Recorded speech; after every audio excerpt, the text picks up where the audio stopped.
Last September, I went and the OPA held a forum with First Nations and Métis youth in Sudbury, again, to engage them and get them thinking about conservation initiatives and awareness and about careers in the electricity sector, because it's certainly going to be very important to have a engaged Aboriginal community in the significant amount of projects that we have underway in this province.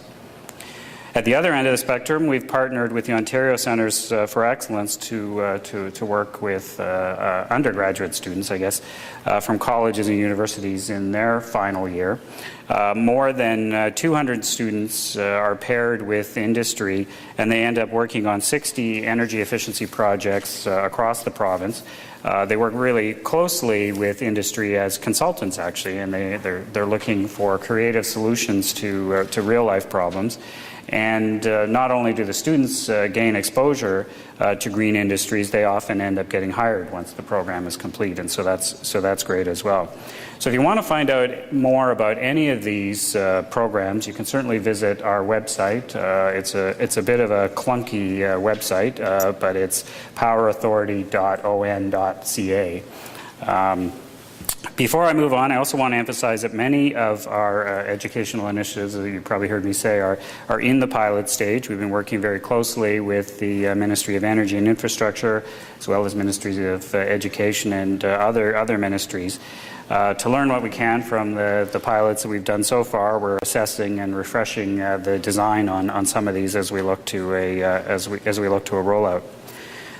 It's also important to note that schools are certainly hubs of innovation in other ways as well, and here I'm talking about both in terms of conservation as well as generation. And in fact, the Green Energy Act provides new incentives for schools to participate in renewable energy, not just as consumers, but as electricity generators as well. Under our microfit program, and the FIT part of that stands for Feed-in Tariff, which is our standardized program for contracting for renewable energy. The microfit program is designed for projects of 10 kilowatts or less.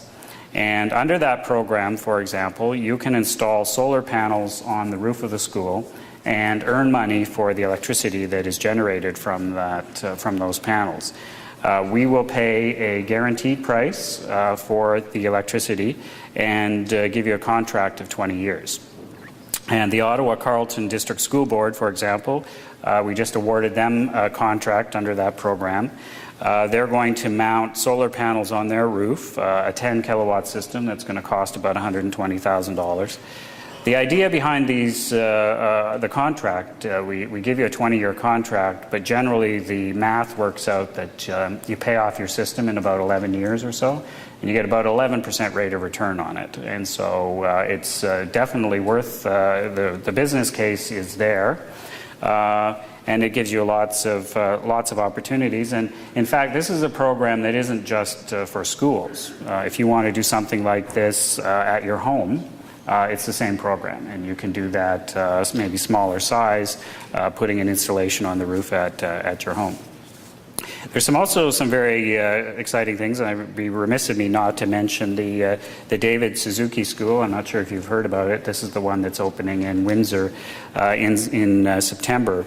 And it really is a model of what can be achieved when buildings are constructed with an eye to minimizing their environmental impact. It's going to have lots of cutting-edge technology, solar walls, earth tubes, sun pipes. It's expected to be 70% more efficient than a typical school. And the builders of that school took advantage of another Ontario Power Authority program, our high-performance new construction program.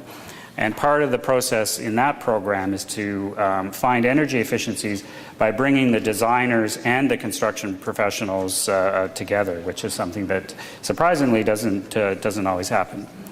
We have another program called the Electricity Retrofit Incentive Program, or ERIP, and it's another great opportunity to conserve energy by investing in more energy efficient technologies, whether it's lighting, heating, or more efficient motor systems. And again, schools can participate in that program. So I'd encourage you to look at all of these initiatives, not only because they'll help your school conserve energy, which obviously will help save money on electricity bills, but they also provide a really great opportunity for an ongoing living science experiment right there on site. At the same time, you get to reduce greenhouse gases and create jobs along the way. We've also got upcoming opportunities on the awareness front and on the opportunity to conserve energy. With Earth Hour, for example, the OPA, along with the World Wildlife Fund, is a co-sponsor of that initiative, and I would encourage you to participate in Earth Hour and get your students to participate in that, but also not to forget about the follow-through and on the day after Earth Hour and the day after that. Many of you may want to hear more about our Power Pledge campaign, which is kicking off in April, which is a conservation program, part of which is targeted in a big way, actually, at youth.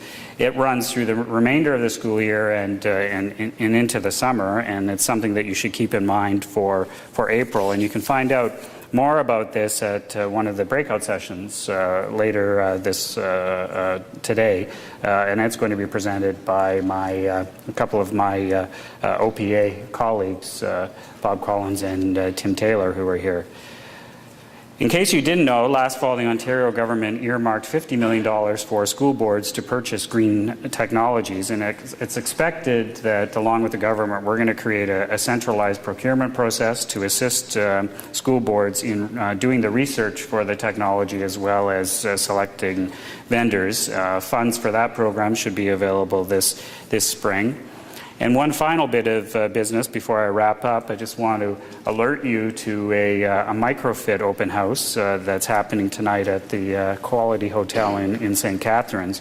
The Power Authority is going to be making a presentation, but there's going to be lots of opportunities to ask questions of the local distribution companies that are going to be there, as well as suppliers. And whether you go because you're interested for your school, or for a project that you might be interested in for your community or for your own home. There's going to be lots of information there. So as I said, it's great to have this opportunity to speak with you today. I'm sure my grandparents, if they were here, would be happy to see me talking to you. And I certainly hope that you see that the electricity sector, very relevant, lots of opportunities in many ways. There's certainly going to be lots and lots of jobs for anybody qualified who comes along. But we're also going to need very knowledgeable and engaged consumers. And because there's so much going on in this province right now. And obviously that's where you come in, and we need you on that side as well. In closing, I certainly hope that my teachers will understand how influential they've been in helping me carve out a career path that I truly believe is important to the future of Ontario's prosperity. And I hope that someday one of your students will perhaps be standing up here as well, similarly inspired to pursue a career in energy as a way to make the world a better place, because I really do think that it has that strong opportunity. So thank you very much, everybody, for having me here today.